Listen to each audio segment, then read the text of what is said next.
Hi, welcome back to Happy Apple Core Homestead. Today we're going to talk about lemon balm. That's what it looks like. This one I cut a couple hours ago, so it's starting to get a little wilty. But I did want to show you what the live plant looks like. It does grow wild. It's in the mint family, so it has a square stem. I actually grow it on purpose in my garden though. If you've watched any of my other herbal videos, you know that I have the space, and so I like to grow them. It just makes harvesting easier. So today we're going to talk about what is this good for, how to preserve it, all that good stuff. I will insert a close-up photo of this for you right now. How do we preserve lemon balm so we can take it as medicine? I like to preserve it in two different ways. Here I have made a tincture. I'm using fresh plant matter for the tincture. I wash it, chop it, fill it halfway up to about here or so, and then I fill the rest of the jar all the way to the very top with 100 proof vodka. That's this here. The other way to preserve it is to dry it in your dehydrator. If you don't have one, you can hang it up somewhere where there's like decent airflow. There's like these baskets, they're like mesh baskets that you can hang from the ceiling. They're pretty cool. I don't have one. I've got some girlfriends that have them. They swear by them. So that's another option if you don't want to invest in a dehydrator.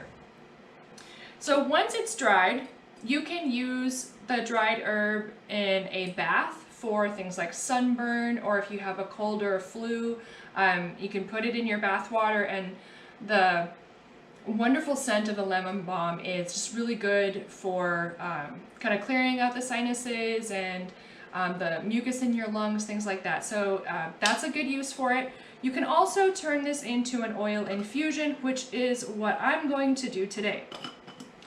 So we're not quite half full, but we're gonna just go for it anyway. And this is avocado oil. And you want to make sure that the dried herb is completely covered in the oil.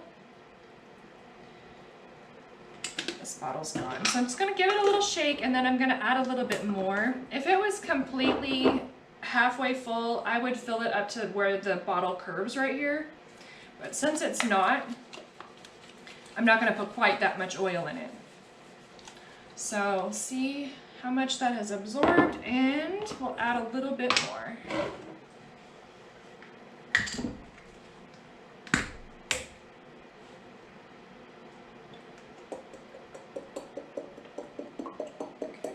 Okay, I think that's probably good there. Now that we have a tincture made and an oil infusion made, there's a couple of steps that you need to be aware of. Both of these need to be kept in the dark. This one, the tincture, needs to be kept in a cool, dark place for 6 weeks. The oil infusion, however, needs to be kept in a warm, dark place for 6 weeks. And you'll want to shake them every day if you can. If you think of it, it's a good idea to do it. After the 6 weeks, you'll strain out the plant matter and compost it, but you'll keep the liquid. So for the tincture, you're going to want to store it in a dark colored jar in a cool and dark place.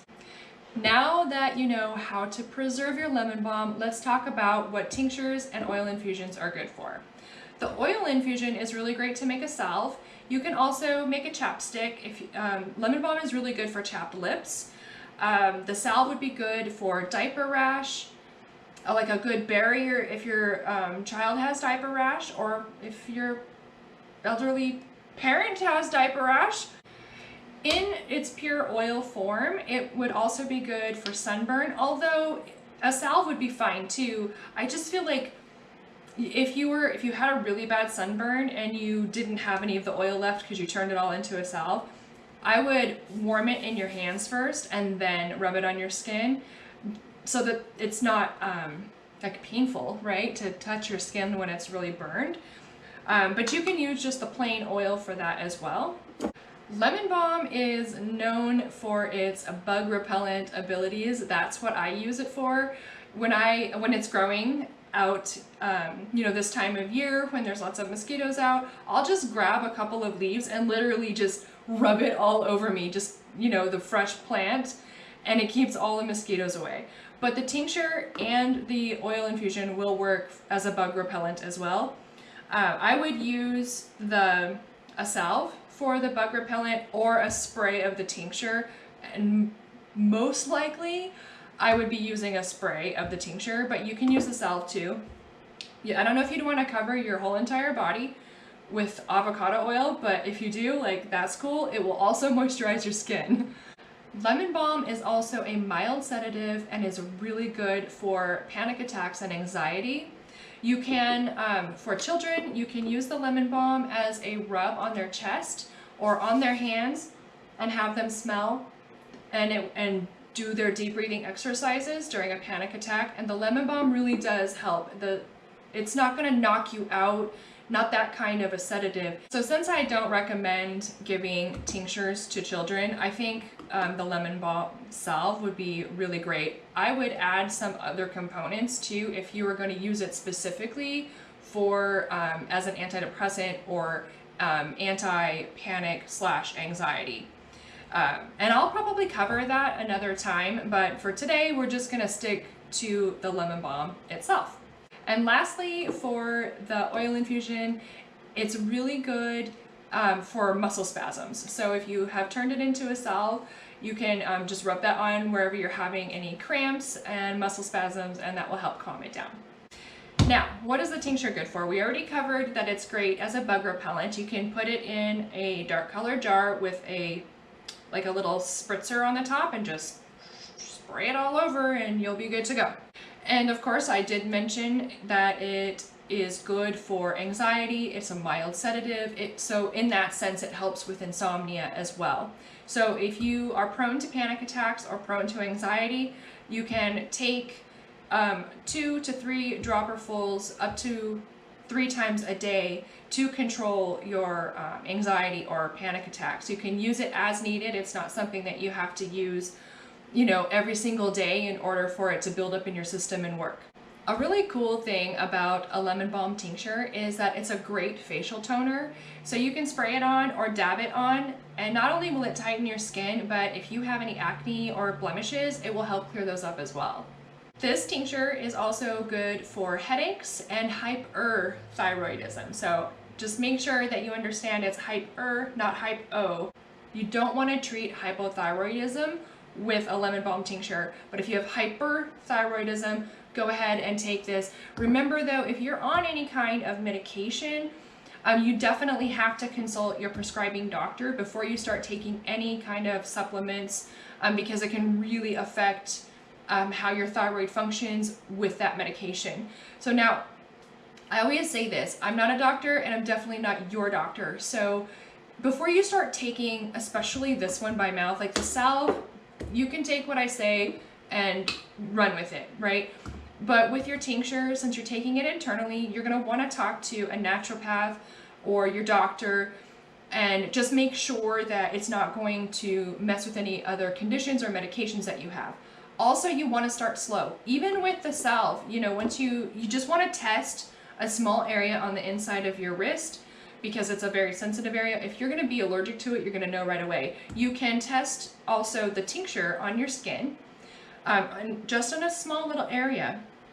And then if you're going to take it orally, the tincture, obviously this you wouldn't. Start with just a couple of drops under the tongue first, see how your body responds, and then build up from there. Taking herbal supplements is not an instant gratification thing. If you've never taken it before, it takes a little bit of time to discover how your body responds, so be patient. If this is something you take all the time, and you know exactly how much you need to get the result you're looking for, then yes, you're going to get a little bit more of an instant response out of the medication and your body. But be patient. If it doesn't work with only one little drop, don't be surprised. You have to build up to the right amount for the condition that you are treating. And before I forget, I know I mentioned that you can make a lip balm out of this for cracked lips, but it also works great for cold sores. So if you get the cold sores on the outside of your mouth, this would be great for that. Well, that's it on lemon balm for today. There's tons more information that I could share with you, but today is just going to be a quickie because, as you can see, I've got jars back there and I have baskets and baskets of things that I need to can. So I'm gonna get off here and get back to work. I hope that you found this video helpful and I appreciate you watching it.